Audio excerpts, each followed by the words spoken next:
Hey les amis, comment allez-vous aujourd'hui? Alors, vous l'avez compris, la dernière fois, nous avons parlé des maps les plus mythiques de Black Ops 1.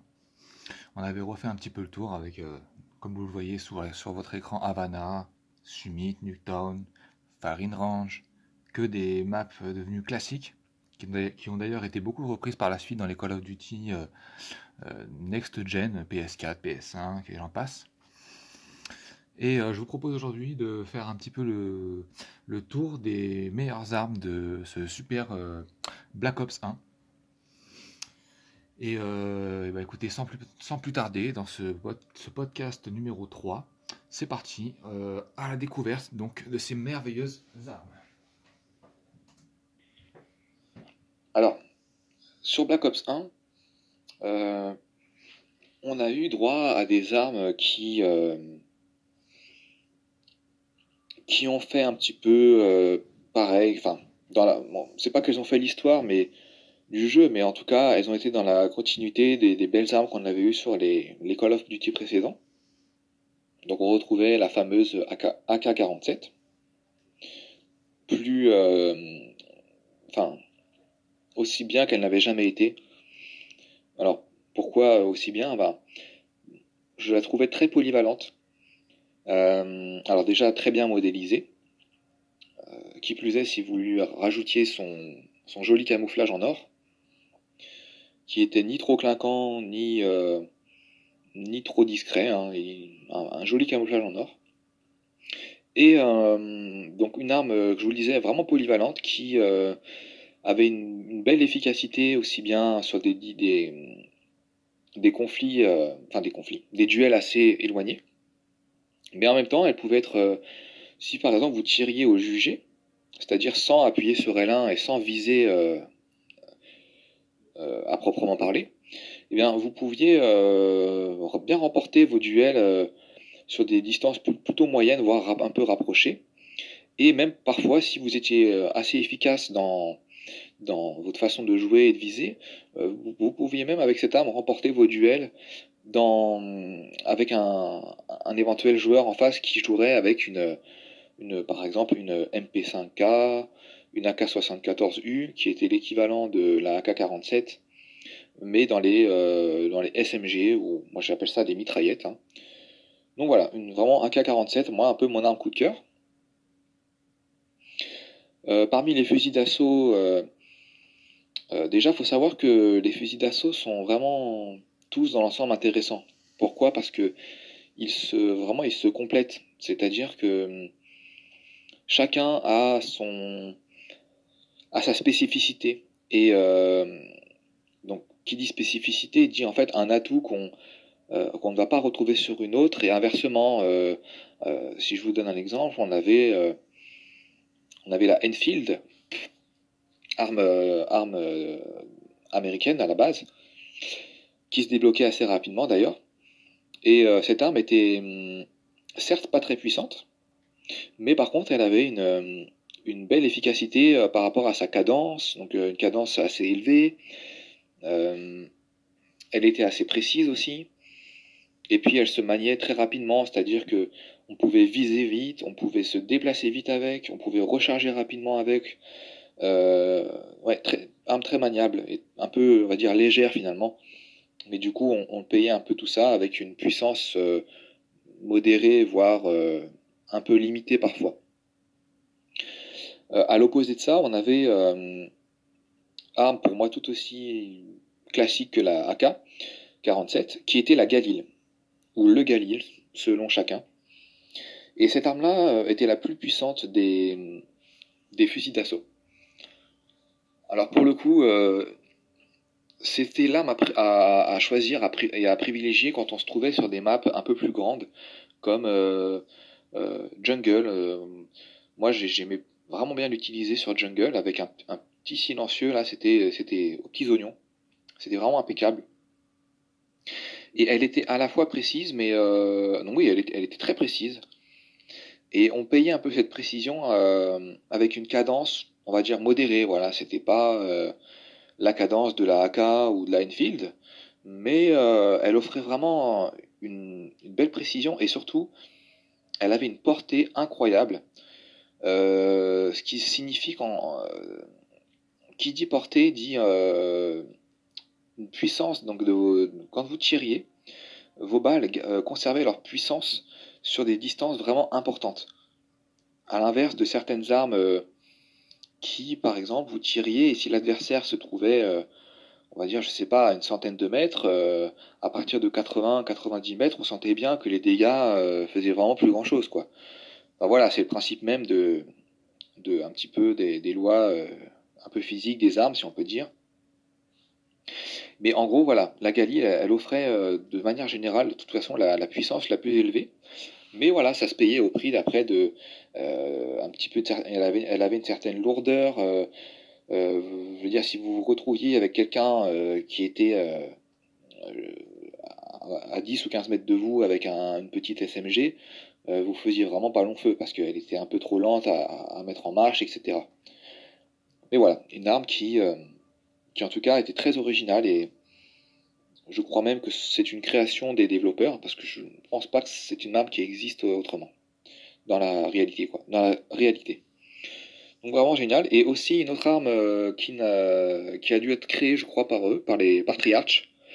Cette arme, je pense à la Commando. Une arme un petit peu coup de cœur aussi. Une arme un peu coup de cœur parce que elle avait un design vraiment bien pensé, avec ces fameuses lanières qui l'entouraient un peu de part et d'autre. Et puis une arme un petit peu avec des formes un peu arrondies, euh, vraiment polyvalente, un peu un compromis entre une arme comme la AK et 47 et la Galil. Euh, C'était une arme qui vous permettait un peu de vous sortir dans toutes les situations, enfin, de vous dépatouiller un peu dans toutes les situations et avec une belle précision. Et puis elle aussi avec le camouflage en or qui était vraiment très appréciable. Il n'y a pas de souci. Alors, pour ce qui est des fusils d'assaut, je vous ai parlé un peu des armes qui ont marqué peut-être un peu plus les esprits que les autres. Bon, puis ensuite, il y avait des armes un peu plus semi-automatiques, hein, la FNFAL, la M16, la MK14. Bon, voilà, des armes. Si vous aimiez jouer avec des armes oui, c'est ça, semi-automatiques, donc au coup par coup. Elles faisaient l'affaire, mais bon, personnellement, elles ne m'ont pas marqué outre mesure, hein. Je veux dire, j'aimais vraiment plus jouer avec vous l'aurez compris, avec la AK-47 ou bien la Galil. Hum, En ce qui concerne donc les mitraillettes, je voudrais simplement citer la MP5K, la AK-74U, et bon, ensuite il y avait des petites armes comme le mini Uzi qui était assez joli, bon voilà, c'était pas non plus. Et puis il y avait une petite arme assez cubique qui était vraiment sous-cotée, mais je faisais partie de ceux qui la sous-cotaient, et puis un jour je l'ai essayé. C'était voilà, ça me revient, la Mac quelque chose, Mac 11 il me semble, qui finalement, vous avez l'impression que c'était un pétard mouillé, et puis elle s'avérait vraiment une efficacité à l'inverse du bruit qu'elle faisait. Elle faisait un tout petit bruit vraiment qui payait pas de mine. Et en fait, c'était une arme, je vous la recommande si vous regoutez un peu à Black Ops 1. Vous verrez elle est redoutable. Et en plus, vous aurez une petite touche d'originalité parce que peu de joueurs l'utilisaient et ils l'utilisent encore peut-être moins aujourd'hui. Par rapport au fusil à pompe, ben écoutez, on avait du classique, hein, on avait un fusil à pompe, le Stake Out, si mon accent n'est pas trop, enfin, approximatif. Et donc ce Stakeout, c'était un peu le fusil à pompe qui en gros avait les ingrédients pour être le plus efficace quoi de toutes les catégories. Enfin c'était le plus polyvalent, il était puissant, une portée voilà, ça reste du fusil à pompe, donc on n'a pas une portée énorme. C'est pas du KSG-12 de Black Ops 2, mais il fait son travail, il fait le travail, quoi. Après, à vous d'être précis avec, mais un beau petit fusil à pompe. Et après, donc le fameux Space 12. euh, alors là, en fait, on a eu le droit à un Space 12 qui, contrairement à celui de NW2, n'avait pas une portée très élevée. Donc vous ne pouviez pas avoir les adversaires s'ils étaient vraiment un petit peu éloignés. Mais par contre, il avait une cadence très élevée. Vous pouviez enchaîner les coups par coup très rapidement.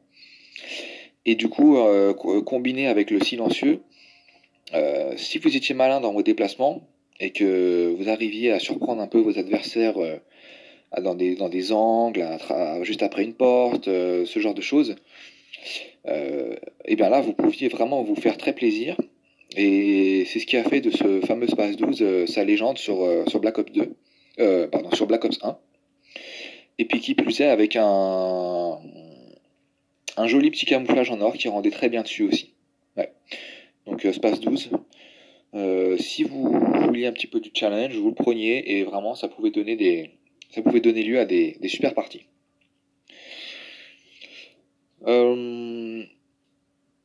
Je voudrais parler de la catégorie des snipers aussi, je vais commencer par le sniper du jeu, pour ceux qui aimaient jouer au coup par coup, qui était le L96A1. Alors, bah, ce sniper, il était assez rustique, assez robuste comme ça dans son design, dans ses lignes. Il était fait principalement de bois avec, je sais pas si on peut parler pas d'une carrosserie, mais voilà, vous aurez compris, un- il était vraiment, ouais, avec une espèce de métal autour, du bois comme ça, et il dégageait un sentiment de puissance. Euh, il suffisait d'ailleurs que vous tiriez avec et vous vous rendiez compte vraiment du bruit que ça faisait. C'était waouh, c'est même encore aujourd'hui, ça fait partie des snipers qui ont un des bruits les plus impressionnants. Euh, Est-ce que c'est le plus agréable à l'écoute? Ça c'est autre chose, mais vraiment il dégageait enfin c'était, je pense que si vous étiez en face, vous n'aviez pas envie de prendre une balle de L96. C'était waouh, avec un recul qui, par contre, était assez conséquent aussi, le recul, à l'image de son bruit. Euh, donc c'était le sniper à utiliser si on voulait jouer au coup par coup, avec d'ailleurs une efficacité vraiment qui allait avec sa puissance. Hein. On tapait pas beaucoup de hit marqueurs avec, à condition d'être un minimum précis. Donc quand je dis minimum précis, c'est viser au moins, on va dire, la partie à partir du torse. Et puis évidemment, plus vous montiez, plus c'était, voilà, si vous tapez un headshot, c'est sûr que bon, c'est le top du top. Mais à partir, on va dire, oui, le torse, voire même un petit peu en dessous, abdominaux ou autre, euh, en général, c'était le kill assuré. Donc vraiment pas trop de hit marker. Mais on payait cette efficacité au prix d'une précision qui d'ailleurs à l'époque avait fait débat. Parce qu'en fait, il suffisait que vous commenciez à peine à viser avec.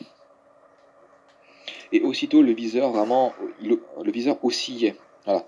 Le viseur, il oscillait, c'est-à-dire qu'il était vraiment pas stable. Et il fallait vraiment. Bah, alors après, du coup, bah, c'était à nous aussi de s'améliorer. Ça nous donnait euh, de la. Comment dire? Ça nous donnait. Voilà, j'aime bien ce mot, mais c'est ça. C'était un challenge en fait. Il fallait retrousser ses manches et faire face à cette difficulté, faire avec. Et puis bon, une fois qu'on y arrivait, eh ben, on se démarquait un peu des autres et puis on arrivait à faire quelque chose qui sortait du lot. Et finalement, voilà, c'est aussi ce qu'on recherche dans un jeu. Donc il fallait vraiment par exemple essayer de faire des beaux quickscopes, voilà, pour éviter que le viseur ne bouge de trop. Enfin voilà. Et 96, un joli petit snipe. Et puis ensuite, on avait le PSG1 qui lui était semi-automatique et qui je trouve n'a pas eu la réputation qu'il aurait dû avoir. Et personnellement, c'est un peu une arme coup de cœur. Parce que Il avait une belle efficacité, vous pouvez faire des one-shots en visant sans viser forcément la tête. Et puis à la fois, il avait une belle cadence et voilà, un joli petit sniper aussi. Et ensuite, on avait le Dragunov et puis le Bois 2000. Voilà, des armes qui revenaient souvent sur les premiers Call of de la série.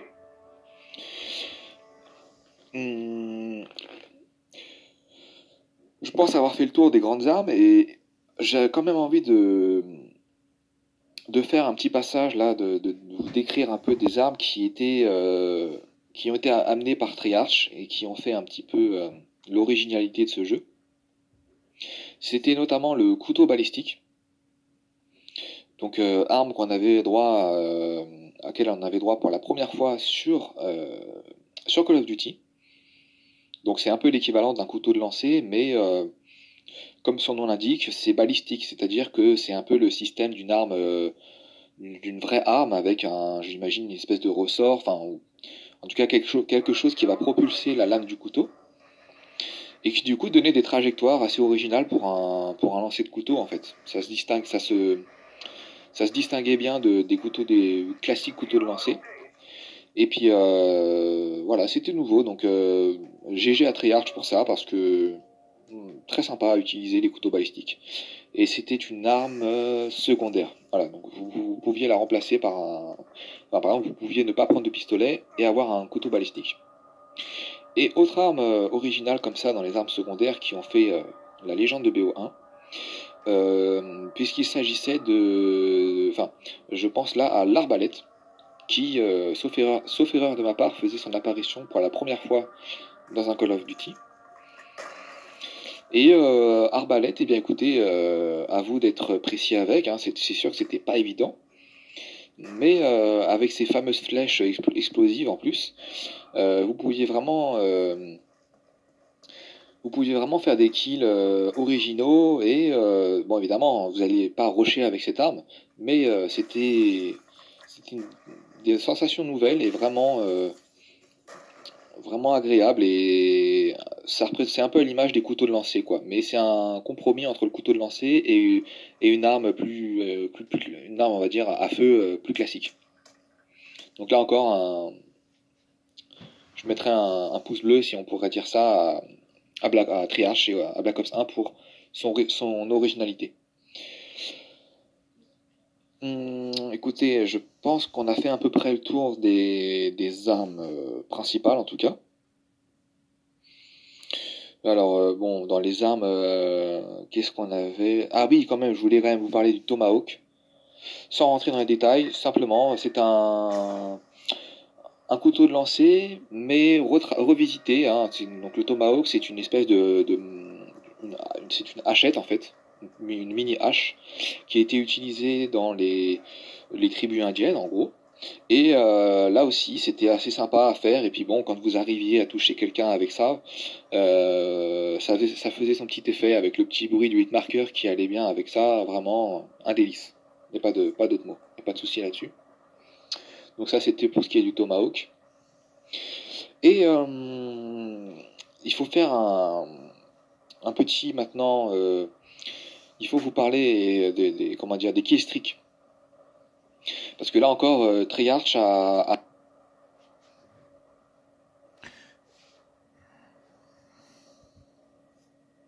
Voilà les amis, c'était la partie sur les armes de Black Ops 1. Et prochainement, vous l'avez compris, on parlera des fameux killstreaks, qui eux aussi ont été, sans pour autant être révolutionnaires, mais certains d'entre eux, on peut le dire, l'ont été. Je pense notamment au SR 71. Voilà, si vous voulez en savoir plus, je vous invite à regarder ma prochaine vidéo. Bye!